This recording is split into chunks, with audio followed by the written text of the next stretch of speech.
Now while everything's just getting dry, I'm just going to make a very subtle pink with this alizarin crimson. Lots of water in it.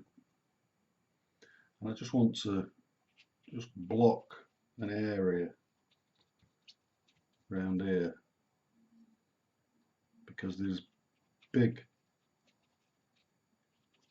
bunches of these flowers here that are nice pink flowers, like bell shapes, that we masked quite a lot of them out, didn't we? But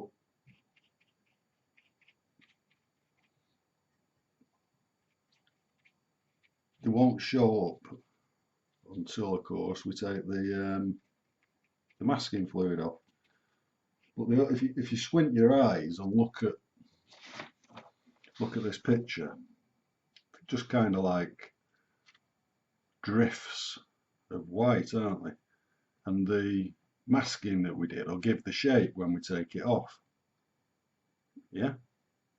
So what I'm concentrating on is the block of pink that you see. And if it doesn't look right later, then we can add a little bit more green, like we will around here. There's lots of darker green to go on here yet. But this is kind of just like the dominating area, isn't it, of this swathe of flowers. So that's going to look quite nice when the masking fluid comes off. And now I'm going to get back to what I'll do next, I think, is the lawn and some more greens. So I'll take all this off. It's probably a good idea to clean your plate, you know, if you go into a new colour. You need some more yellow. You use loads of yellow and blue doing a garden.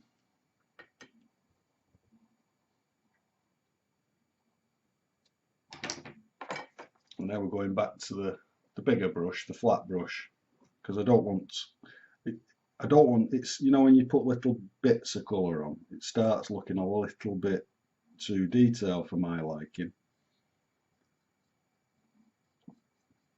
So I just want a nice green.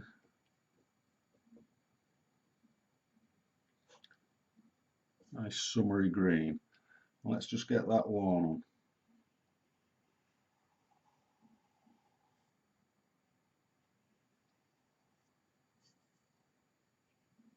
And the lawn really is quite formal, isn't it?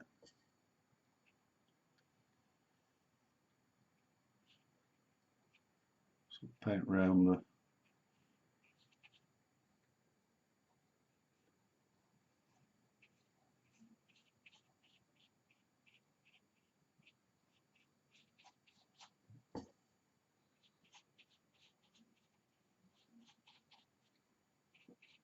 see, I'm just stopping it.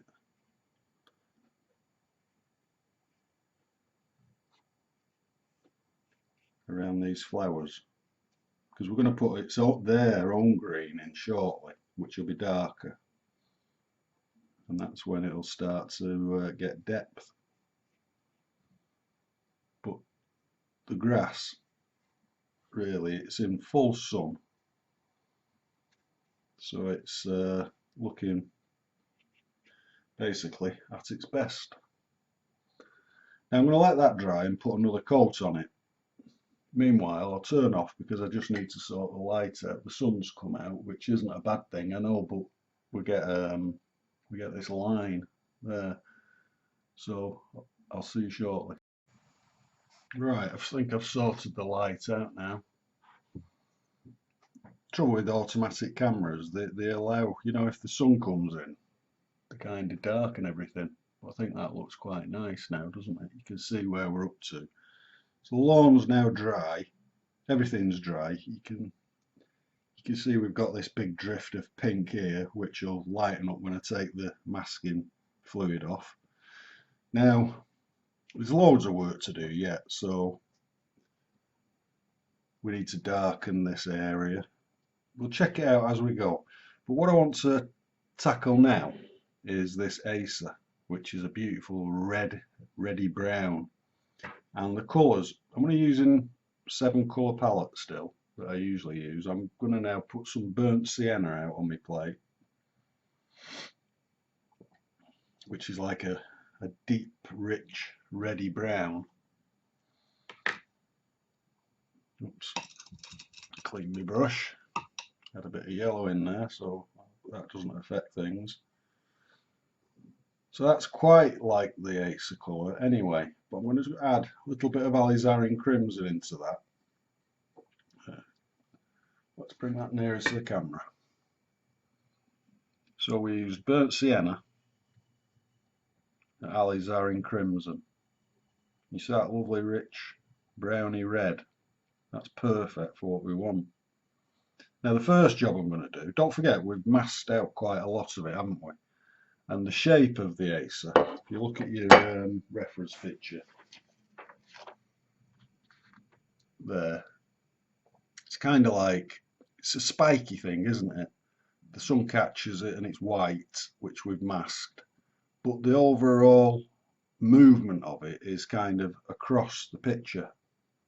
Yeah, so that's the movement I'm going to use with my flat brush, just to get the idea first, and then later on when we take the masking off again, we'll then elaborate on it and give the idea of the shape of the leaves.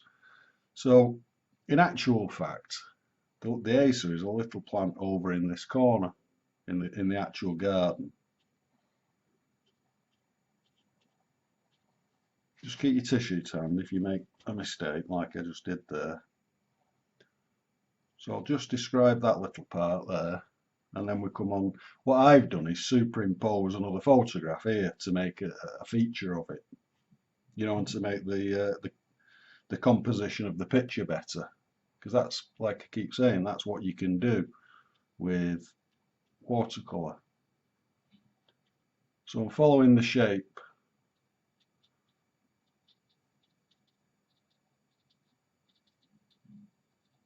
It comes all the way down. And it also goes across there.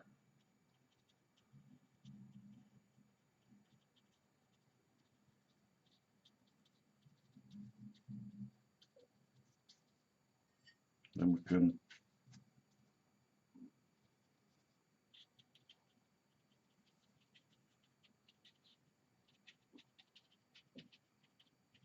fill most of the page with that. And can you see we've got the idea of the tree with very little work.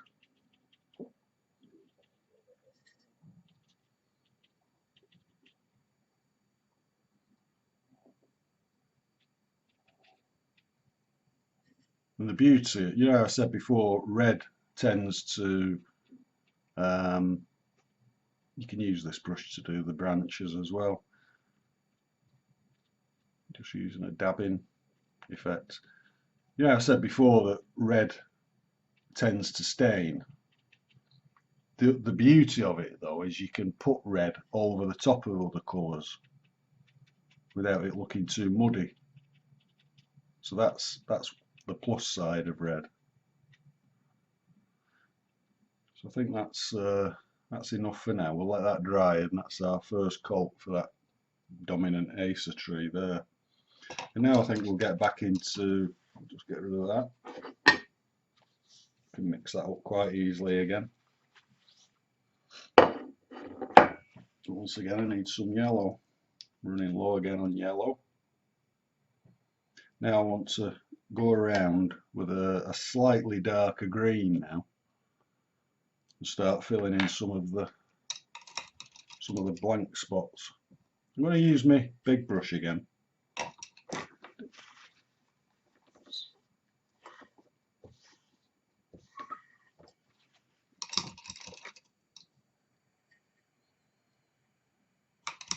Right, I'm going to turn off because my water needs changing, and I'm going to clean my plate at this point. Alright, so I'll see you shortly.